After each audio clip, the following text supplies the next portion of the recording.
Každé město je definováno geograficky, historicky, svojí populací a insigniemi, které od věku obsahovaly i městský znak. Králův Dvůr jako město vznikl před 20 lety, což je z hlediska historie tohoto místa relativně nedávno. Kořeny našeho města však sahají hluboko do minulosti a tak si z pohledu heraldiky nezadá s mnohými daleko staršími. Za posledních 20 let se Králův Dvůr opravdu hodně změnil. V roce 2004 jsme získali statut města, od té doby jsme se vyvinuli v moderní a funkční místo k životu. Dnes je nás již přes 10 000 a můžeme se pochlubit poliklinikou, obchvatem města, protipovodňovými opatřeními, moderně vybavenými školami a školkami, sportovišti pro mladé a mnoho dalšími vymoženostmi. U příležitosti 20. výročí vzniku města jsme se rozhodli nejen sobě, ale i vám občanům nadělit dárek. Nové logo Králova Dvora.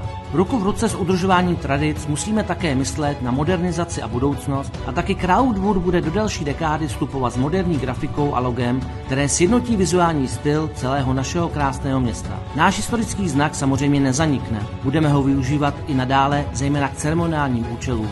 Nové logo bude sloužit prezentaci města a přiblíží nás nejen našim obyvatelům, ale i návštěvníkům a partnerům jako moderní a progresivní místo. Pro někoho se může zdát toto logo příliš moderní a odvážné, pro jiné naopak nudné. Tak už to bývá, obzvlášť když pracujete pro lidi. Nikdy bohužel neuspokojíte všechny. Přesto všechno je práce pro město úžasná a mě je ctí, že ji díky vaší důvěře mohu vykonávat již více jak 20 let. Doufám, že naše nové logo přijmete se stejnou radostí jako já a budeme ho společně a hrdě využívat jako nový prvek grafické identifikace našeho města. Závěrem děkuji všem obyvatelům Králova Dvora za jejich podporu a spolupráci, díky které se naše město stalo takovým, jakým je dnes. Těším se na další společné roky plné růstu a rozvoje. Váš starosta Petr Vychodil.